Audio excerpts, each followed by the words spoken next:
नमस्कार, न्यूज 21 लाखांदूरमध्ये मी आशिष साखरे आपल्या सर्वांचे स्वागत करीत आहे। पर्यावरण व शिक्षणाचा बहुमूल्य संदेश देत साजरा केला जन्मदिवस।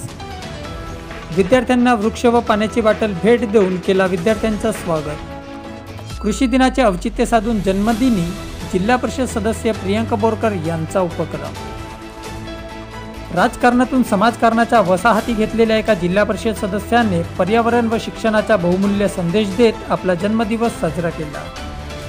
भंडारा जिल्हा परिषद सदस्य प्रियंका बोरकर यांच्या पुढाकाराने कृषी दिनाचे व शालेय प्रवेश उत्सवाचे औचित्य साधून शिक्षण विभाग व वन विभाग यांच्या संयुक्त विद्यमाने त्यांच्या भागडी जिल्हा परिषद क्षेत्रात विद्यार्थ्यांना वृक्ष व पाण्याची बाटल भेट देऊन विद्यार्थ्यांच्या मोठ्या थाटामाटात स्वागत करण्यात आला। सदर उपक्रम आज दिनांक 1 जुलै रोजी त्यांच्या कार्यक्षेत्रातील बारवा येथील जिल्हा परिषद प्राथमिक शाळेत राबविण्यात आला।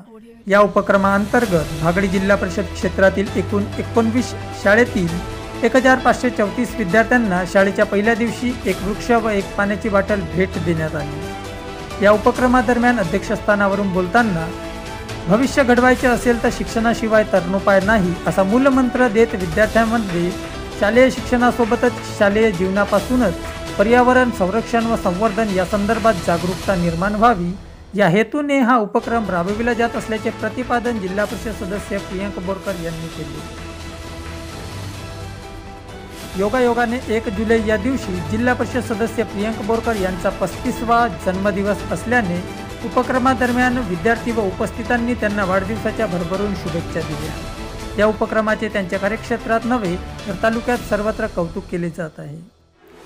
या कार्यक्रमाला अध्यक्ष म्हणून जिल्हा परिषद सदस्य प्रियंका बोरकर तर प्रमुख पाहुणे म्हणून लाखांदूर वन विभागाचे वनपरिक्षेत्राधिकारी रुपेश गावित, गटशिक्षणाधिकारी तत्वराज अंबादे, शिक्षण विस्तार अधिकारी BN वरवरे, केंद्रप्रमुख DN बोरकर यासह मोठ्या संख्येने शिक्षक, विद्यार्थी, पालक वर्ग व शाळा व्यवस्थापन समितीचे पदाधिकारी व सदस्य आदी प्रामुख्याने उपस्थित होते।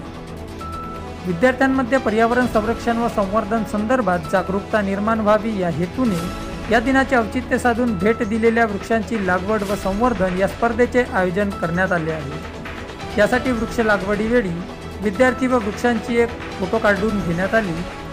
डिसेंबर 2024 पर्यंत या वृक्षांची उंची किती वाढली हे पडताळून त्याचे मूल्यमापन करण्यात येणार आहे। जे विद्यार्थी वृक्षांचे संवर्धन करून चांगली निगा ठेवतील अशा 5 विद्यार्थ्यांना प्रोत्साहनपर पारितोषिक व प्रमाणपत्र देण्यात येणार असल्याचे यावेळी प्रियंका बोरकर यांनी सांगितले।